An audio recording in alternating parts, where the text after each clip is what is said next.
Bien-aimés, recevez nos salutations dans le nom précieux de notre Seigneur Jésus-Christ.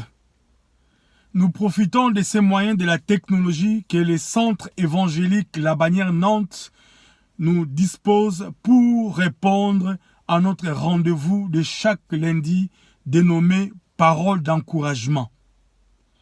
Et ce matin, du 30 novembre, nous allons réfléchir autour d'un thème que nous avons intitulé « Les doutes ou la foi ».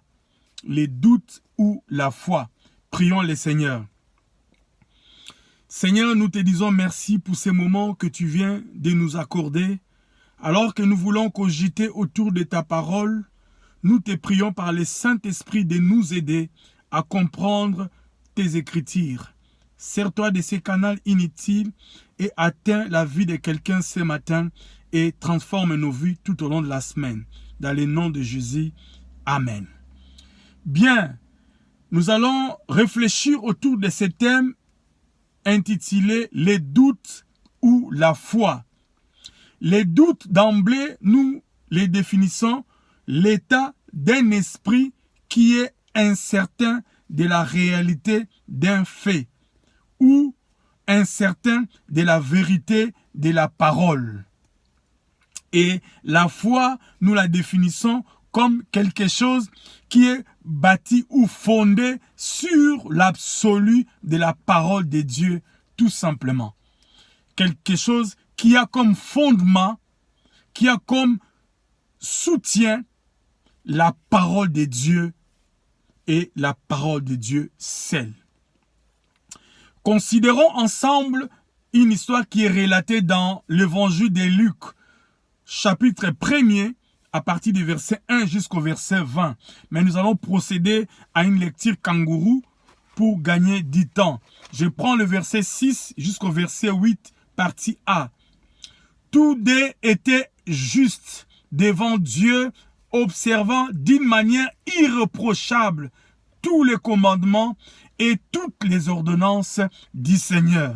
Cependant, ils n'avaient point d'enfants. Pourquoi? Parce qu'Élisabeth était stérile, premièrement. Secondo, ils étaient l'un et l'autre avancés en âge. Verset 8. Or, pendant qu'il s'acquittait de ses fonctions devant Dieu, Zacharie va être visité par l'ange Gabriel. Nous prenons le verset 18. Zacharie dit à l'ange, après avoir reçu le message, « À quoi reconnaîtrai-je cela? Car je suis vieux et ma femme est avancée en âge. » Dans la version parole vivante, cette déclaration est dit comme ça. « Comment savoir que c'est vrai? » D'où est venu le doute de Zacharie? C'est parce que en face de la réalité qui était quasiment impossible à surmonter, il y a un message qui vient d'être annoncé. Comment savoir que le message est vrai et comment savoir que le porteur des messages est digne de confiance? Là, le verset 19, c'est la réponse de l'ange. L'ange lui répondit, « Je suis Gabriel. » Je me tiens devant Dieu. Dans la version parole vivante, on rajoute un élément. Je me tiens devant Dieu pour les servir.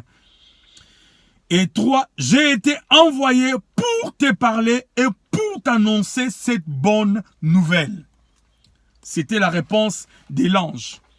Ici, bien-aimés, dans cette histoire, nous sommes en face d'un couple. Un couple qui peut être considéré aujourd'hui, si nous devons l'actualiser, un couple chrétien. Ou en face d'un chrétien ou d'une chrétienne que tu es, que je suis.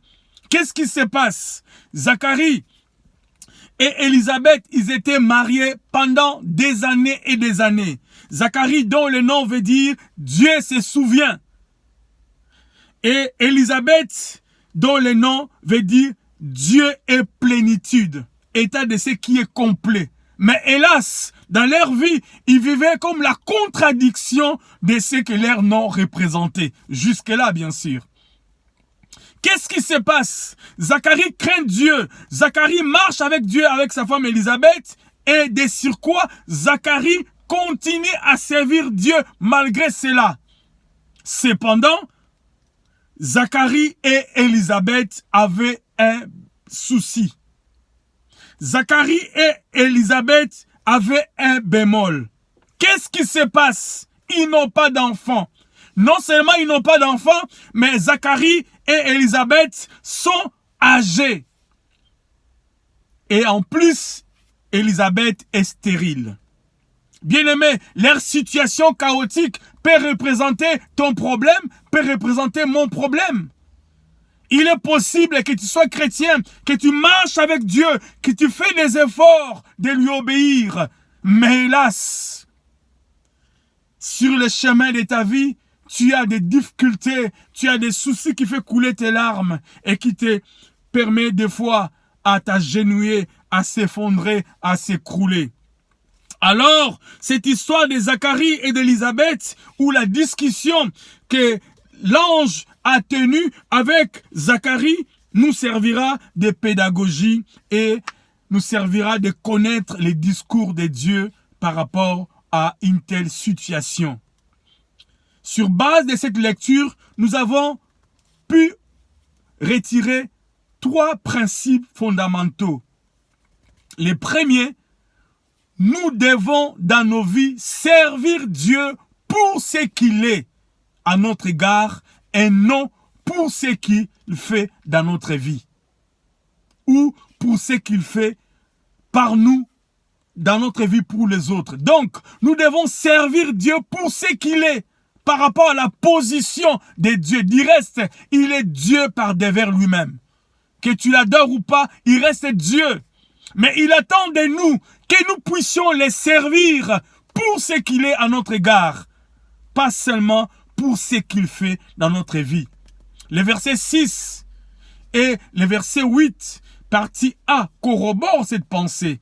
Nous avons vu ensemble et nous avons lu ensemble que Zacharie et Élisabeth avaient un problème, mais cela ne les a pas empêchés, en dépit de tout ce qu'ils avaient comme difficulté, de continuer à servir les seigneurs. Pourquoi nous émettons ces principes? Parce que la souffrance a toujours tendance à nous distancer de Dieu. La souffrance nous prédispose souvent à reculer, à laisser prise, à abandonner.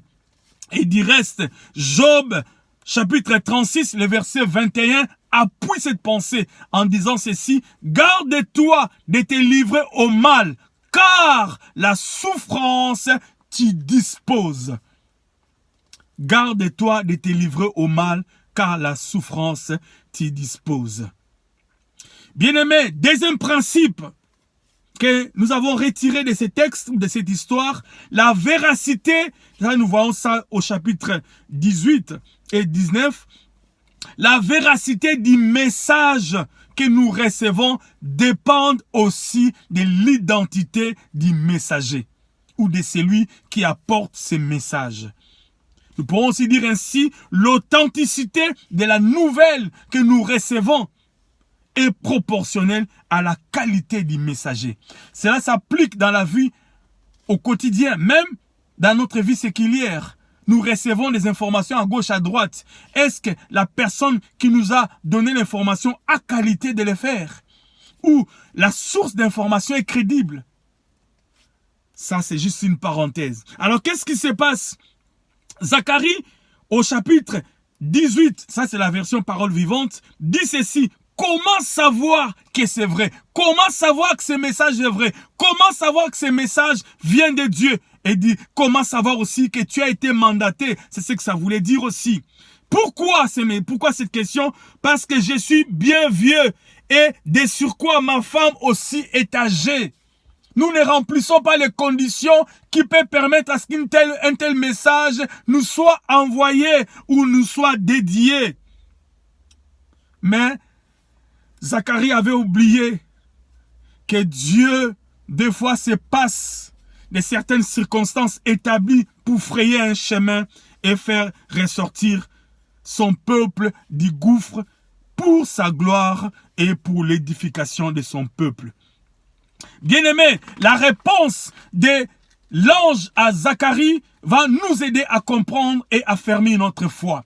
Zacharie dit ceci parce que la réponse de l'ange au verset 19 corrobore avec les principes que Zacharie a voulu comprendre au verset 18. Voici la réponse de l'ange au verset 19. Il dit ceci: je suis Gabriel. Qu'est-ce qui se passe, l'ange? Pourquoi tu commences par ça?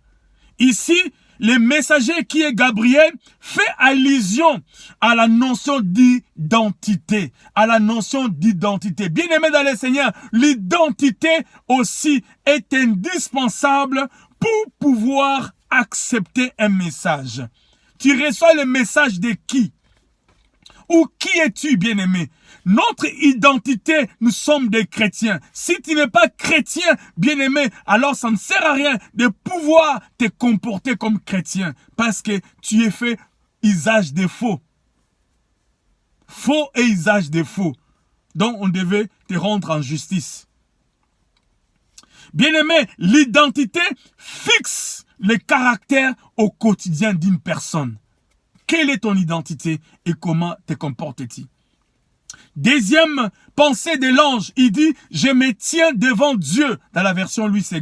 Mais dans la version Parole vivante, il rajoute un élément. « Je me tiens devant Dieu pour les servir. » Je me tiens devant Dieu pour être à son service. Et cette déclaration fait allusion à la notion de fonction. Bien-aimé, c'est la fonction qui nous qualifie pour faire quelque chose. Bien-aimé, si tu n'es pas un ambassadeur accrédité, tu ne peux pas prendre des initiatives quelconques pour engager ton pays d'origine. Non. Donc, l'ange ne pouvait pas engager qui que ce soit s'il n'était pas mandaté. Raison pour laquelle il a dit, je me tiens devant Dieu, devant Yoshua Mashiach, dans les conseils divins. Alléluia. Voilà, bien aimé, ce sont des choses que l'ange utilisait pour pouvoir booster la foi de Zacharie à l'égard ou en face de toutes les circonstances négatives qui étaient en face de lui.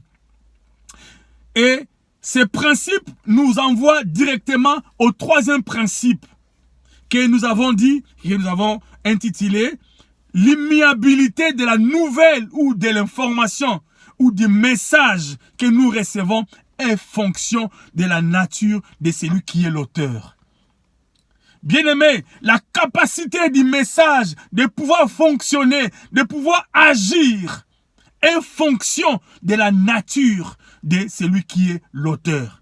C'est ce que j'ai dit, l'immuabilité de la nouvelle ou du message est fonction de la nature de celui qui est l'auteur. L'ange parle maintenant à la fin en disant, j'ai été envoyé pour te parler et t'annoncer cette bonne nouvelle. Cela fait allusion à que ce que je viens de t'annoncer ne vient pas de moi. Je ne suis pas l'auteur. Je ne suis que le messager. Comme ce matin, bien-aimé, je ne suis que la voix. Il se sert juste de mes cordes vocales, juste de ma langue inutile, de mon corps inutile, pour t'annoncer le message.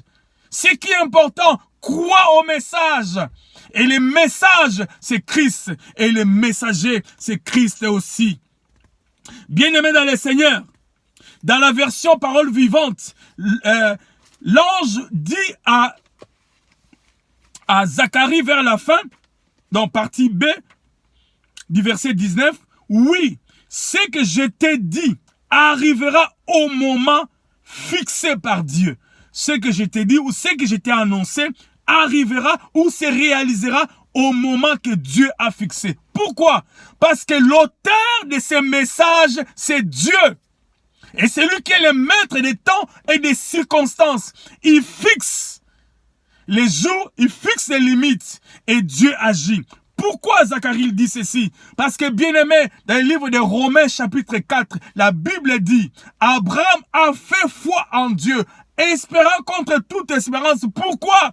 Parce que la personne qui lui a annoncé la parole ou le message ou l'auteur de son message, la Bible le dit, est capable d'appeler la mort la vie, d'appeler ce qui n'existe pas à l'existence. C'est ce que la Bible dit dans le livre de Romains. Celui qui appelle, ce qui n'existe pas à l'existence, c'est lui qui appelle la mort la vie, c'est lui qui appelle la maladie guérison, c'est lui qui appelle les difficultés, la stérilité, ou quoi que ce soit, autre chose que tu aimerais, c'est celui-là qui te parle ce matin. Et c'est celui-là qui s'appelle Jésus-Christ, qui s'appelle la parole. Pourquoi, bien-aimés, nous tombons sur Jésus? Pourquoi nous tombons sur Jésus? Parce que si nous voyons les conditions que l'ange a expliquées à Zacharie pour pouvoir confirmer que c'est un message authentique, c'est-à-dire quoi? L'identité de la personne qui annonce le message, la fonction de la personne qui annonce le message ou l'auteur du message, nous voyons directement que ces conditions, Jésus l'a rempli ou l'a confirmé. Les 4 évangiles ensemble, à l'unisson, ou que dis-je, les 3 évangiles, à part Jean peut-être, à l'unisson, disent que le jour où cet homme de 30 ans est rentré dans l'eau, au sortir de l'eau, le jour de son baptême, la Bible dit, les cieux s'est ouvert.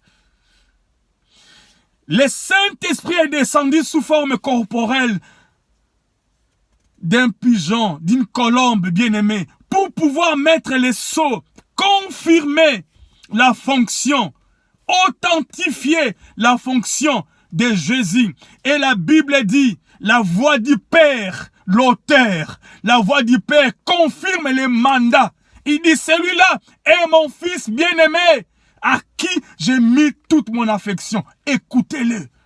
Écoutez sa parole. Faites foi en sa parole. Croyez à sa parole. Pourquoi? Parce qu'il est venu de moi. C'est comme pour dire, une partie de moi est allée vers vous. Bien-aimés, ce matin, c'est lui qui nous annonce la parole, qui nous annonce les messages. Ce n'est pas BFM TV, ce n'est pas BBC, ce n'est pas CNN, ce n'est pas les réseaux sociaux, mais c'est la parole. La parole, c'est la parole. La parole, c'est Jésus-Christ. L'identité, il est fils, établi, mandaté par le Père.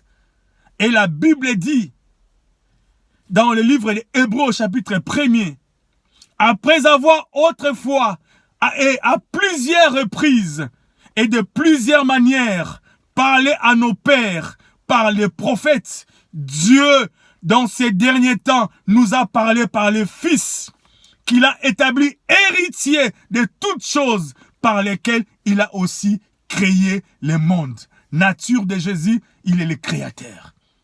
Dieu parle ce matin par Jésus, Dieu parle ce matin par sa parole à travers d'un instrument que je suis, afin que tu fasses foi à ses promesses et de continuer à espérer, de continuer, comme nous avons dit, le premier principe, à lui servir malgré cela. Et deuxième principe, de continuer à faire foi à ses promesses, de ne pas douter. Et troisième, de croire que la parole de Dieu ne change pas, mais la parole de Dieu change de vie. Que Dieu nous bénisse et bonne semaine à nous tous dans le nom de Jésus. Merci.